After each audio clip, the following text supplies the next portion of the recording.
Welcome to Marketplace Tech Bytes, our weekly review of some of the biggest stories making headlines in the tech industry. I'm Safo, and this week, Instagram said it will limit minors to content that's no spicier than a PG-13 rating. Walmart and OpenAI struck a new e-commerce partnership, and Apple TV Plus lost the plus in a head-scratching rename of the streaming service.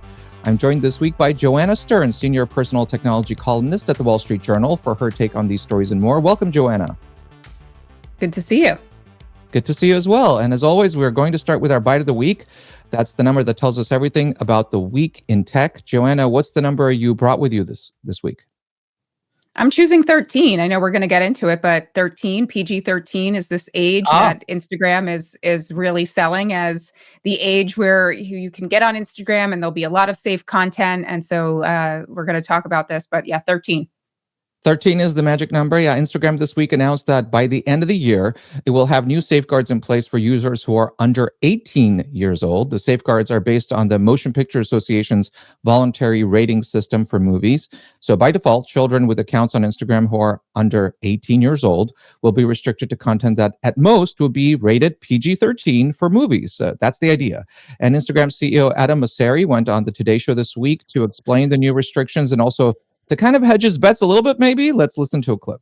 Now, like in a PG-13 movie, where you might actually occasionally hear a swear word, you will occasionally come across content that it might be risky because we either missed it or because it was said by a friend. Yeah. But generally, there is a lot more restrictions on what you can see. Now, Joanna, I know that, so that's the basic concept. And I know, Joanna, you were on that very same Today Show episode. You hung out with Adam Mosseri backstage. What do you make of what he's trying to do here? Well, look, this is obviously very good news. This is part of Instagram's teen accounts that they rolled out about a year ago. And these are accounts, especially for teens, that give parents more parental controls and there's more default restrictions. And so that's what he was saying here, that there are now going to be default restrictions that any teen that goes into the teen account is going to see PG-13 like content, right? And they're trying to use that rating as something that people understand, right? PG-13 movies, maybe there's a little bit of nudity. There really shouldn't be any nudity on Instagram at all. So he said that also in that interview. You know, maybe there's a little bit of swearing, but for the most part, this is pretty, family-friendly programming. And so that's what they're really trying to do. And they're making it easier for parents. They're saying by default, this is the rate, this is the setting, right? You don't have to go in and change settings. You can restrict to be more restrictive content, or you can loosen the setting if you're a parent. But by default, this is what teens are going to get. And you're stressing default because that's a really important element, right? We know from just usage studies that makes a big difference. Can you explain that? Right. I mean, look, first of all, for parents, all of this technology and all of the things you have to manage for kids is complicated. And that is even if the parental controls work on some of these systems. They're very complicated. Each of the apps have different versions. YouTube, Roblox, where parents are basically IT managers, and we did not sign up for that when we had kids. So here they are making one part of this easier. They are saying you don't need to go in and set the PG-13 rating. We're going to do that. And so that is one place that parents do not have to do much here. And again, yeah, you hit the nail on the head. Default settings mean you don't have to do anything. A lot of the time, the default settings do benefit the companies more than they benefit us. And that just applies. So this not just applies to the content that users might see that is from other users, but we're talking about the AI chatbot that's within the Instagram's ecosystem. Explain how that would work and what the limits there are. Oh, I'm glad you asked about this because actually, as you mentioned, I did see Adam Mosseri backstage at the Today Show, and I did ask him specifically about what's happening with parental controls with AI. And so they don't yet have wide range parental controls for controlling AI and the chatbot in there. So they are working on that, and he did say they are working on that, and that should be coming soon. But what's happening here with the PG-13 rating is that the PG-13 rating also applies to the chatbot. So you shouldn't be able to talk to Meta AI about highly sexualized content, or you shouldn't be able to curse with Meta AI, though I'm not really sure that it really does much of that anyway. But so they are saying these PG-13 settings apply to the content that the AI would spit back, or you'd be able to talk to it about. But what is coming is deeper parental controls for parents to control how their children and their teens are using AI. And their decision to adopt the kind of the Motion Picture Association's rating scale, where did that come from? And what does that tell us? I think what that tells us is just they're trying to make simple language, right? I think, though, we should think about the age 13 as an important one. Look, the teen accounts, they start at 13. That's basically when Instagram says we are allowing minors on our platform and we want to do it in this safe way. But we do know that there's been a major backlash from experts and the industry around what is the right age for social media.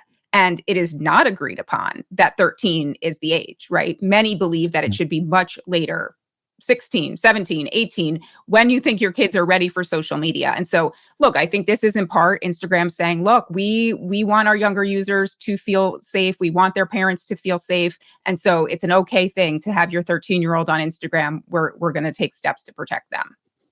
All right. Well, we'll have to see how they roll this out. They're going to give themselves till the end of the year to fully implement it. On the next story, we got a big announcement this week on the e-commerce front, and that was from Walmart. It said it's partnering with OpenAI to let shoppers buy products straight from ChatGPT.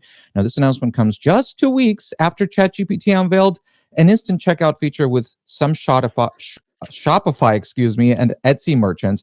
Now, this latest link up with the country's biggest retailer, Walmart says, will provide customers a more personal shopping experience or a faster one. And I'm wondering if contextually, Joanna, this is a really big story. Can you put it into context for us? Look, I do think it's a really big story in the sense that what OpenAI has been trying to say for the last number of months is that they are a platform, right? They are becoming an operating system, a platform, far more than just a chatbot that you go and ask some questions and get some answers from. We've seen this now with them trying to build in parental controls. I think everything, nothing is a platform till you have parental controls. OpenAI announced that a few weeks ago. They've been talking about here shopping. This is a platform where you're going to be able to just not leave this app and shop. And so I think we're going to see much more in this realm of OpenAI and ChatGPT trying to become a much bigger entity in the tech world. Yeah, kind of reminds me of what Amazon has tried to do as well with e-commerce. And I wanted to play a clip of what OpenAI it's kind of an explainer demo video of what they say this whole experience will look like. And they put this out when they announced the Shopify Etsy deal. Let's take a look.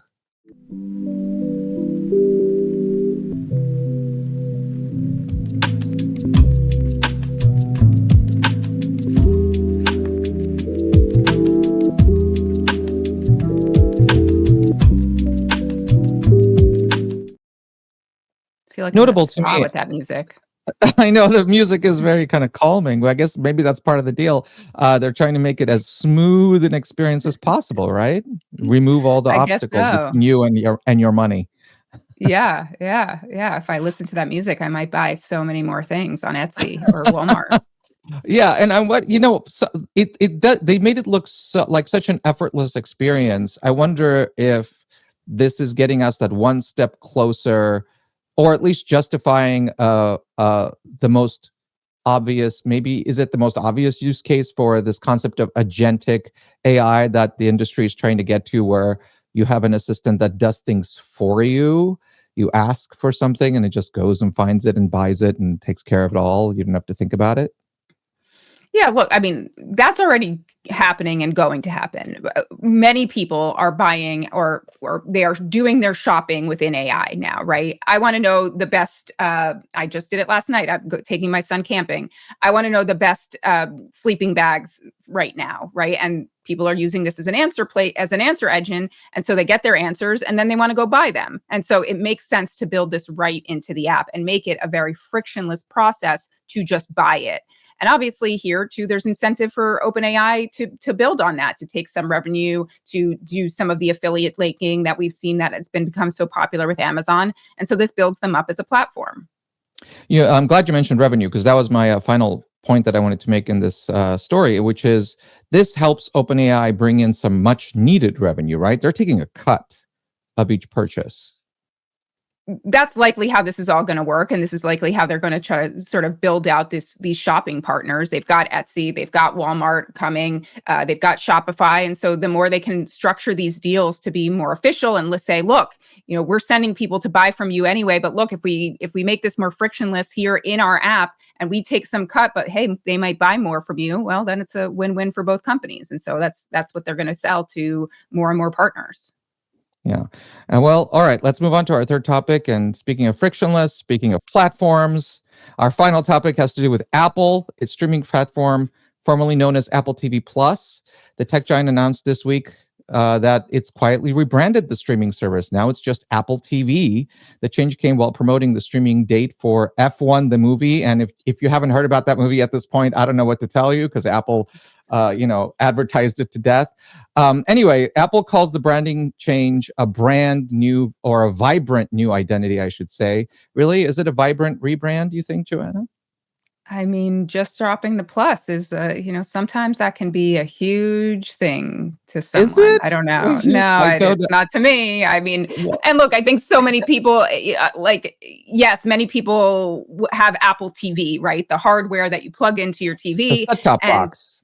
The set-top box, exactly. And that is what is the Apple TV. And so my guess is for Apple, and I believe they've said this, is when we had that, they needed the plus to sort of differentiate. But look, if you've got an Apple TV hardware box, I don't think you're sort of wondering, oh, what is that service called that Apple has? You're like, no, that's called Apple TV. It's fine. Everyone knows. And I haven't been saying, oh, I watched the morning show on Apple TV Plus, or I watched Severance on Apple TV Plus. I just say, oh yeah, I watch it on Apple, right? I think that's how people talk.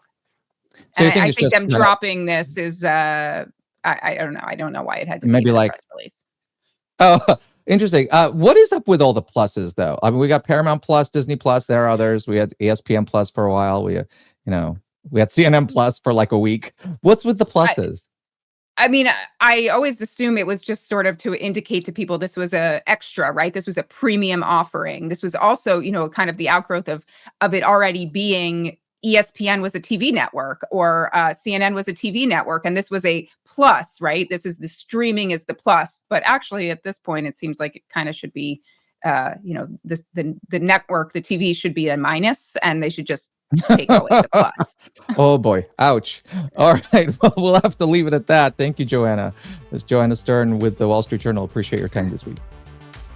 Thanks for having me. All right, and thanks to all of you for joining us for Marketplace Tech Bytes, our week in review episode. Subscribe to us below to join us every Friday. Jesus Alvarado produced this episode. I'm Nova Safo, and we'll see you next week.